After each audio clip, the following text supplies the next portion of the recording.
नमस्कार दोस्तों, अगर आपका भी सपना है बैंक में नौकरी करने का तो बिहार कोऑपरेटिव बैंक के द्वारा जो है ग्रेजुएशन पास पे सरकारी नौकरी यानी क्लर्क के पदों पे जो भर्ती निकाल दी गई है और आप इसके लिए ऑनलाइन आवेदन कर सकते हैं। आवेदन भी शुरू हो चुका है। इस वीडियो में बताएंगे कि कैसे आपको फॉर्म को अप्लाई करना है। स्टेप बाय स्टेप एक लाइव फॉर्म फिल करके बताएंगे ताकि आपको फॉर्म फिल करने में किसी प्रकार की मिस्टेक ना हो और आप आसानी से इस भर्ती के लिए फॉर्म को अप्लाई कर सकिए। ग्रेजुएशन पास पे 257 पदों पर भर्ती निकाली गई है। इंट्रेंस एग्जाम के बेस पे आपका यहाँ पे चयन होने वाला है। सैलरी लेवल भी काफी अच्छी खासी है। पूरे 13 जो है कोऑपरेटिव बैंक के साथ साथ जो है कोऑपरेटिव जो हेड ब्रांच है वहां पे भी भर्ती आपकी निकालेंगे। चलिए वीडियो को स्टार्ट करते हैं और जानते हैं पूरी इंफॉर्मेशन को। वीडियो अच्छा लगे तो लाइक करिएगा, अपने दोस्तों को भी जरूर शेयर करिएगा। चैनल पहली बार है तो चैनल को जरूर सब्सक्राइब कर लीजिएगा। चलिए वीडियो को शुरू करते हैं। दोस्तों, बिहार स्टेट कोऑपरेटिव बैंक का फॉर्म भरने के लिए आपको आना होगा इस वेबसाइट पे और इसका मैंने डायरेक्ट लिंक आपको डिस्क्रिप्शन बॉक्स में प्रोवाइड कर दिया है। क्लिक करेंगे आप सीधे यहाँ पे आ जाएंगे या गूगल में जाएंगे, सर्च करेंगे डीएस हेल्पिंग फॉरएवर, ये वाली वेबसाइट मिलेगी। लाइव अपडेट में आपको Bihar cooperative bank clerk vacancy आपको देखने को मिलेगा। यहाँ पे आपको स्टेट जॉब में भी देखने को मिल जाएगा। तो आप जो है क्या करेंगे, इस पे क्लिक करेंगे। जैसे आप इस पे क्लिक करेंगे ये वाला पेज ओपन होगा। यहाँ पे इस भर्ती के बारे में पूरी जानकारी आपको देखने को मिल जाएगा। आप नीचे आएंगे, यहाँ पे आपको जो है एक जो है अप्लाई का बटन मिलेगा, नोटिफिकेशन का बटन मिलेगा। अप्लाई वाले पे क्लिक करेंगे, सीधे आपको इस वाले पेज पे लेकर आ जाएगा। यहाँ पे आपको फॉर्म को भरना है। तो सबसे पहले आपको एक नया रजिस्ट्रेशन करना होगा। तो आप इस पे क्लिक करेंगे। जैसे आप इस पे क्लिक करेंगे रजिस्ट्रेशन वाला पेज ओपन हो जाएगा। ये आपके जो 6 स्टेप्स में फॉर्म को भरना है। वीडियो को लास्ट तक देखिए, सारी इंफॉर्मेशन शेयर करेंगे। आप ग्रेजुएशन किए हुए हैं किसी विषय से तो आप इस भर्ती के लिए फॉर्म को अप्लाई कर सकते हैं। मैंने इस भर्ती के रिगार्डिंग डिटेल नोटिफिकेशन के बारे में चर्चा किया हुआ है, जिसमें मैंने आपको सैलरी, क्वालिफिकेशन, एज लिमिट सब चीज बताया हुआ है। वो वीडियो नहीं देखे तो देख लीजिएगा, लिंक आपको डिस्क्रिप्शन बॉक्स में मिल जाएगा या चैनल पर जाके भी देख सकते हैं। अब यहाँ पे आपको फर्स्ट नेम लिखना है। मान लीजिए आपका नाम दीपक कुमार है तो यहाँ पे फर्स्ट नेम आपका दीपक हो जाएगा, ठीक है ना। और यहाँ 2 बार लिखना चीजों को और फिर लास्ट में कुमार कर देंगे इस तरह से। देखिए तो दीपक कुमार हो गया। अगर आपका नाम दीपक कुमार सिंह है तो फर्स्ट नेम में दीपक होगा, बीच में आपका कुमार हो जाएगा और लास्ट नेम में आपका सिंह हो जाएगा। तो ऐसे आपको क्या करना है, लिखना है। सिर्फ आपका दीपक नाम है, कुमार सिंह ये सब कुछ नहीं है आपके नाम में, तो आप सिर्फ दीपक ही लिखेंगे। बाकी कुमार सिंह ये सब हटा देंगे। मिडिल लास्ट नेम लिखना जरूरी नहीं होगा। तो जिसका जैसा नाम है उसके अकॉर्डिंग यहाँ पे जानकारी को भरेगा। फिर यहाँ पे मोबाइल नंबर लिखेगा, फिर कंफर्म मोबाइल नंबर, अल्टरनेट दूसरा मोबाइल नंबर देना चाहते देगा वरना इसे छोड़ेंगे। या ईमेल आईडी लिखना है। मान लीजिए आपका abcd@gmail.com है ईमेल आईडी, तो abcd@ यहाँ से चूज करना है और फिर उस ईमेल आईडी को यहाँ पे कंफर्म कर देना है @ के साथ। जैसे मैं देखिए यहाँ पे जो है लिख रहा हूँ, मैं एग्जांपल के तौर पर बता रहा हूं। तो इस तरह से आपको क्या करना है, लिख देना है। फिर इस कैप्चा कोड को भरना है और यहाँ देखिए सेव एंड नेक्स्ट का बटन मिलेगा, आप इस पे क्लिक करेंगे। सेव एंड नेक्स्ट करते हैं फ्रेंड्स। यहाँ पे आपका जो है प्रोविजनल जो रजिस्ट्रेशन होता है वो आपका यहाँ पे कंप्लीट हो जाता है और यहाँ पे आपको एक रजिस्ट्रेशन नंबर मिलता है और यहाँ पे एक पासवर्ड मिलता है। आप इसे नोट जरूर कर लेंगे, फ्यूचर में हमेशा ये काम आने वाला है। या मान लीजिए आप यहीं से स्किप कर देते हैं और बाद में आपको मन है कि फॉर्म भरेंगे तो आप यहाँ पे ये रजिस्ट्रेशन नंबर नोट किए रहेंगे तो लॉग इन करके फॉर्म को कंटिन्यू करेंगे। अब यहाँ पे देखिए आपको एक लाइव फोटो भी कैप्चर करना है। तो लाइव फोटो कैप्चर करने के लिए यहाँ पे आपके पास 2 ऑप्शन है। एक तो आपको वेब कैम से कर सकते हैं, यहाँ पे वेब कैमरा यहाँ पे क्लिक करेंगे तो वेब कैमरा, नहीं तो इसको क्लिक करेंगे तो ये स्कैनर को स्कैन करेंगे ना तो एक मतलब आपके मोबाइल का कैमरा का जो है स्कैनर होता है, मोबाइल का कैमरा से आपको इसको स्कैन करना है। जैसे आप इसको स्कैन करेंगे तो एक वहां पे वेबसाइट जो है अपीयर होगा। जैसे उस वेबसाइट पे क्लिक करेंगे सीधे लेके जाएगा आपको एक मतलब पोर्टल पे और वहां पे बोलेगा कि आप फोटो खींचिए। तो आप अपने मोबाइल का कैमरा को यूज करके इसके माध्यम से आप फोटो खींच सकते हैं। और यहाँ पे एक जो है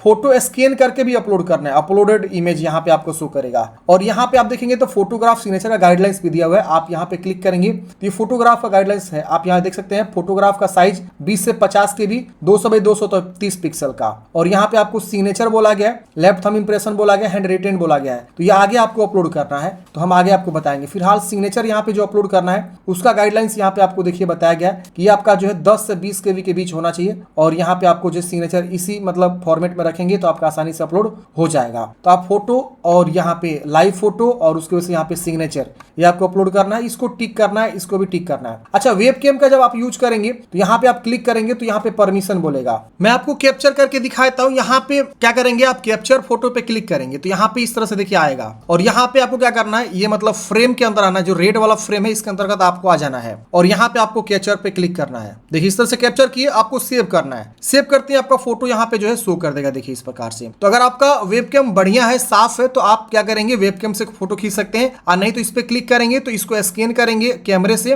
तो आपका जो है एक URL बनेगा, वहां पे क्लिक करेंगे, सीधे लेके जाएगा एक वेबसाइट पे, वहां पे आपको बोलेगा कि फोटो खींच लीजिए, तो आप फोटो खींच के वहां से क्लोज कर देंगे, तो यहाँ पे ऑटोमेटिक अपीयर हो जाएगा। वहां खींचेंगे, यहाँ आपको दिख जाएगा फोटो तुरंत। यहाँ पे आपको एक स्कैन किया हुआ photo, recent colour passport size photo आपको अपलोड कर लेनी है, और यहाँ पे आपको सिग्नेचर, फिर आपको यहाँ पे नेक्स्ट कर देना है। फोटो सिग्नेचर अपलोड करने के बाद से नेक्स्ट करेंगे, आपका दूसरा स्टेप भी कंप्लीट हो जाता है। अब आप आते हैं तीसरे स्टेप पे। यहाँ पे आपको अपना कैटेगरी चूज करना होता है। ध्यान रखना है, कैटेगरी चूज करने से पहले आपके पास एक कैटेगरी सर्टिफिकेट होना चाहिए। अब SC ST है, MBC है मतलब मेल BC, और WBC का मतलब वुमेन BC, और यहाँ एक कहता है BC, और उसके वजह से EWS है और जनरल कैटेगरी है। तो आप जिस भी कैटेगरी से आते हैं, यहाँ पे अपना कैटेगरी को क्या करेंगे, चुनाव करेंगे। तो अपने अकॉर्डिंग जिस भी कैटेगरी से बिलोंग करते हैं, आप यहाँ से क्या कर सकते हैं फ्रेंड्स, चुनाव कर सकते हैं जो भी आपका कैटेगरी है। EWS है तो EWS आपके पास पहले से बना होना चाहिए, SC ST है तो SC ST पहले से आपके पास बना होना चाहिए। तो ये विशेष ध्यान रखना है, आपका कैटेगरी यहाँ से ऑटोमेटिक आएगा, आप चूज कर लेंगे। यहाँ पे पूछ रहा है कि do you have a caste certificate issue by the,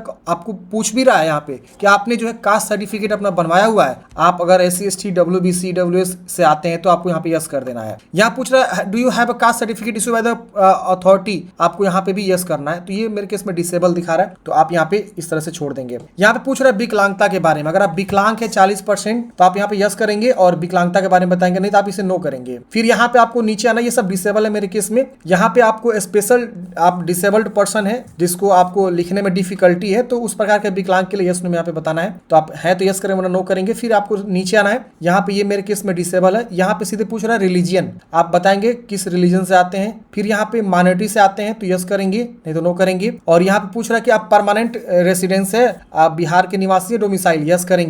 यहाँ पे अगर आप निवासी अदर स्टेट के हैं तो आप नो करेंगे। तो लिख रहा है यू आर अंडर जनरल, तो आप जनरल हो जाएंगे। तो ये चीज आपको ध्यान रखना है, भले आप कैटेगरी किसी से हो, आप जब भी दूसरे राज्य में फॉर्म भरने जाते हैं तो जनरल हो जाते हैं। यहाँ पे पूछ रहा है आप जो है ग्रैंड सन ग्रैंड डॉटर है फ्रीडम फाइटर के, आप यहाँ पे यस करेंगे वरना नो करेंगे। यहाँ पूछ रहा है कि आप परमानेंट स्टाफ है कोऑपरेटिव बैंक में रजिस्टर्ड इन बिहार स्टेट, तो आप यहाँ यस करेंगे, नहीं तो नो करेंगे। तो अगर आप पहले से वर्किंग स्टाफ हैं बिहार स्टेट कोऑपरेटिव बैंक में तो आप बताएंगे। यहाँ नेशनलिटी ऑलरेडी इंडियन रहेगा। एग्जाम स्टेट आपको पूछेगा, मतलब किस एग्जाम, मतलब किस राज्य में आप मतलब एग्जाम देना चाहते हैं, तो एक ही आएगा बिहार, और उसकी वजह से सेंटर 3 आपको चॉइस करना है। तो यहाँ पे आप देख सकते हैं, यहाँ पे बिहार में आपको एग्जाम सेंटर देखने को मिलेंगे कि बहाली बिहार की है, तो आप अपने अकॉर्डिंग जो है यहाँ पे एग्जाम सेंटर का चॉइस कर सकते हैं। और यहाँ पे ये तीनों अलग अलग होना चाहिए। यहाँ पे उसके वजह से मेंस एग्जामिनेशन का आप सेंटर कहाँ रखना चाहते हैं, तो मेंस सिर्फ बिहार में ही होगा, तो उसका यहाँ पे सिर्फ बिहार आएगा, पटना ही सिर्फ होगा।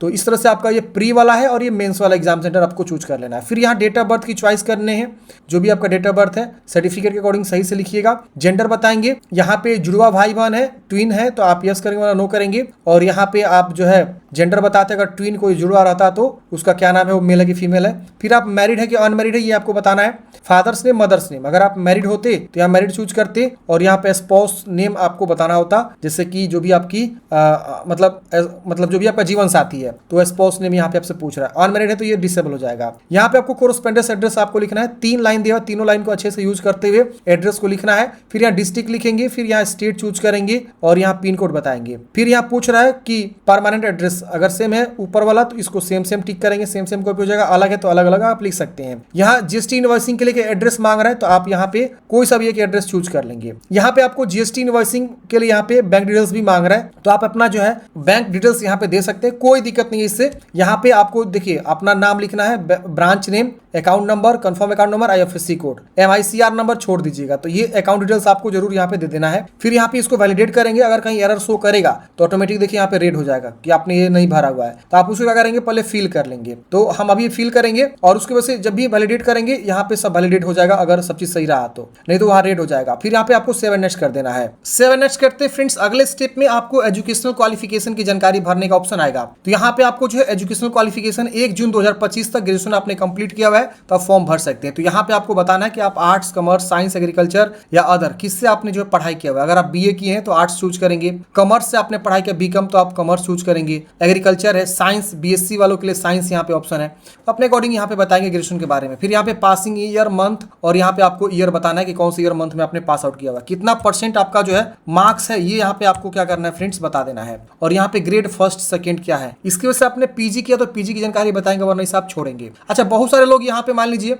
सीजीपीए वगैरह होगा या और भी कोई मतलब होगा परसेंटेज ऑफ मार्क्स के तौर पे, तो वहां पे आपको कन्वर्ट करना होगा परसेंटेज में और यहाँ पे आपको परसेंटेज में बताना होगा। इसके बाद यहाँ पे आपके पास कोई प्रोफेशनल क्वालिफिकेशन है तो उसके बारे में बताएं, जैसे एमबीए है या और कोई भी क्वालिफिकेशन है तो बताएंगे, वरना इसे छोड़ेंगे। अदर कोई क्वालिफिकेशन तो बताएंगे, वरना इसे आप छोड़ देंगे। यहाँ पूछ रहा है कि आपके पास कंप्यूटर नॉलेज है, आपको यहाँ पे यस कर देना है क्योंकि कंप्यूटर नॉलेज मैंडेटरी है। और यहाँ पे आपको बताना है कि डिटेल्स ऑफ कंप्यूटर नॉलेज, आपको क्या क्या आती है कंप्यूटर नॉलेज में, आप यहाँ पे लिख सकते हैं। तो operating system, MS word, MS office, ये सारा जानकारी आप यहाँ पे लिख सकते हैं। फिर यहाँ पे बेसिक इन कंप्यूटर एप्लीकेशन, मतलब डीसीए के बारे में पूछ रहा है कि आपने डीसीए कंप्लीट किया हुआ है। अगर आप यहाँ नो करेंगे तो हो सकता है कि आगे चल के आप अनएलिजिबल हो जाए, लेकिन यहाँ पे आपको यस चाहिए क्योंकि जब आप क्वालिफिकेशन देखेंगे ना इसकी वैकेंसी का, तो वहाँ साफ साफ मेंशन किया गया है कि आपके पास जो है ना यहाँ पे ग्रेजुएशन होना चाहिए और basic diploma in computer application होना चाहिए, नॉलेज एसेंशियल होना चाहिए। तो ये यहाँ पे आपको क्या होगा, यस करना है। आपके पास नहीं है तो आप कहीं से ले सकते हैं या बनवा सकते हैं, आप पढ़ भी सकते हैं। मैं आपको हमेशा से बोलते आ रहा हूँ फ्रेंड्स, एडीसीए या डीसीए ये ऐसा सर्टिफिकेट है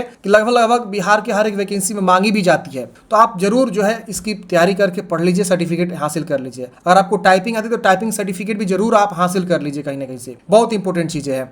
अब यहाँ पे आपको वर्क एक्सपीरियंस के बारे में पूछ रहा है, अगर आपके पास वर्क एक्सपीरियंस है तो भरेंगे इसको, या और भी ऐड मोर का ऑप्शन आप ऐड कर सकते हैं। नहीं है वर्क एक्सपीरियंस आप इसे छोड़ेंगे, या प्रेजेंटली कहीं काम कर रहे हैं यस नो में बता देना है। आपको लैंग्वेज कौन कौन से आती है तो यहाँ पे आपको लिख देना है। और जैसे मान लीजिए हमको हिंदी आती है तो हम यहाँ हिंदी लिख देंगे और उसके बाद हम क्या करेंगे, यहाँ पे रीड राइट स्पीक का तीनों बॉक्स को टिक कर देंगे। और हमको इंग्लिश आती है तो हम इंग्लिश भी यहाँ पे क्या करेंगे, लिख देंगे और उसकी वजह से रीड राइट स्पीक क्या करेंगे, टिक कर देंगे। तो ऐसे आपको क्या करना है फ्रेंड्स, जो है बता देना है। फिर इसको वैलिडेट करके सेव नेक्स्ट करना है। अब अगले स्टेप में आपको प्रीफरेंस देना है। देखिए आप किसी भी राज्य से हैं, किसी भी जिला से हैं तो आप फॉर्म भर सकते हैं। जहां वैकेंसी हो सारा वैकेंसी का यहाँ पे ऑप्शंस देखने को मिलता है। अब देखिए यहाँ पे जो प्रीफरेंस की बात आती है तो प्रीफरेंस आपको क्या पहले देना चाहिए। देखिए सबसे पहला प्रीफरेंस मैं कहूंगा कि Bihar state cooperative bank limited दीजिए, जिसमें पे स्केल भी अच्छे खासे हैं और पोस्ट भी ज्यादा है। तो आप यहाँ पे प्रीफरेंस मैं यहाँ पे पहला वाला ऑप्शन दे दूंगा। फिर उसके अकॉर्डिंग देख लीजिए, अगर आप अपने नियरेस्ट जिला में चाहते हैं तो अपने नियरेस्ट जिला देख लीजिए जहां से आप बिलोंग करते हैं। मान लीजिए कोई गोपालगंज का बंदा है तो दूसरा प्रीफरेंस आप गोपालगंज डालेंगे। तीसरा प्रीफरेंस आपको लग रहा है कि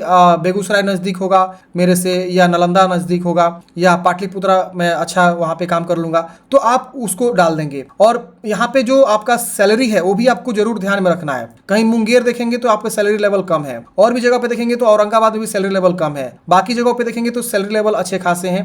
तो आप उसको भी प्रेफरेंस के अनुसार यहाँ पे दे सकते हैं। तो अपने अकॉर्डिंग आप यहाँ पे देख लीजिएगा कि पहला प्रेफरेंस, दूसरा, तीसरा किसको क्या रखना है, आप अपने अकॉर्डिंग यहाँ पे प्रेफरेंस को दे दीजिएगा, ठीक है ना। तो सीक्वेंस में ऐसे हम प्रेफरेंस को दे देंगे, फिर इसको वैलिडेट कर लेंगे, ये सक्सेसफुली हो जाएगा। अब यहाँ पे आपको सेव नेक्स्ट कर देना है। अब अगले स्टेप में यहाँ पे देखेंगे तो आपका पेज प्रीव्यू खुल के आ जाता है कि आप एक बार अच्छे से वेरीफाई करिए कि जो भी आपने यहाँ पे जानकारी दिया वो सब चीज सही है। अगर इसमें कहीं कुछ गड़बड़ है, फॉर्म भरने में आपको लग रहा है कहीं मैंने गड़बड़ भर दिया है, तो आप बैक जाके उसे सुधारेंगे। नहीं तो इसको आई एग्री करेंगे, कंप्लीट पे क्लिक करेंगे, ओके करेंगे, अगेन ओके करना होगा। ये आपका इस प्रकार से देखिए आगे प्रोसेस हो जाएगा। अब अगले स्टेप में आपको लेफ्ट थंब इंप्रेशन आपको अपलोड करना है और हैंड रिटन डिक्लेरेशन आपको अपलोड करना है। अब हैंड रिटन डिक्लेरेशन में आपको एक मैटर लिखना होगा। सादे पेज को लेंगे, वहां पे आपको खुद के राइटिंग में जो है लिखना होता है हैंड रिटन में। अब हैंड रिटन का जो है मैटर यहाँ पे देखिए जो है दिया हुआ है। ये देखिए आप पेज नंबर 8 पे आएंगे ना नोटिफिकेशन का, तो यहाँ पे आपको हैंड रिटन डिक्लेरेशन का मैटर दिया। इसको आपको खुद के राइटिंग में, जो कैंडिडेट्स फॉर्म भर रहा है उसका खुद का राइटिंग होना चाहिए, और यहाँ पे अपना नाम लिखेगा जहां यहाँ पे डैश दिया हुआ है,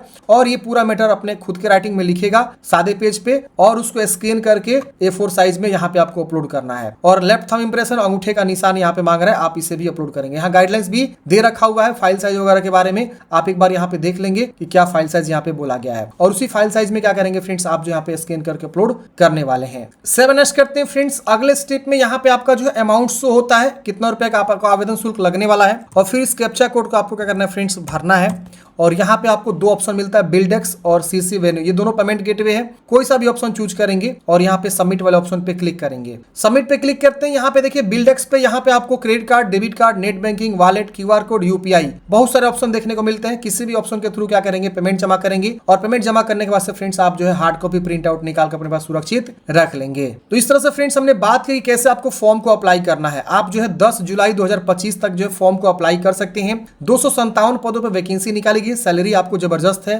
परमानेंट नौकरी है। यहाँ पे जो आपका एप्लीकेशन फी है 1000, उसमें आपका जीएसटी और कुछ ट्रांजेक्शन फी वगैरह ऐड हो रहा है, इसलिए मेरे केस में देखें आपने 1100 रुपए तक का जो है यहाँ पे पेमेंट मांग रहा था। इसमें भी 800 रुपए लग रहा है SC/ST का, विकलांग का, इसमें भी कुछ जीएसटी वगैरह ऐड होगा तो वो भी आपका जो है मतलब थोड़ा सा अमाउंट बढ़ेगा, तो इसको ध्यान रखना है। क्योंकि बहुत सारे बच्चे पूछ देते हैं सर यहाँ फी लग रहा है 1000 और 100 रुपया बढ़ गया, तो अब क्या करें भाई, वो कुछ ट्रांजेक्शन चार्ज जोड़ रहे हैं और कुछ जीएसटी वगैरह जोड़ रहे हैं, तो इसीलिए यहाँ पे जो है फी आपके बढ़ जा रहे हैं।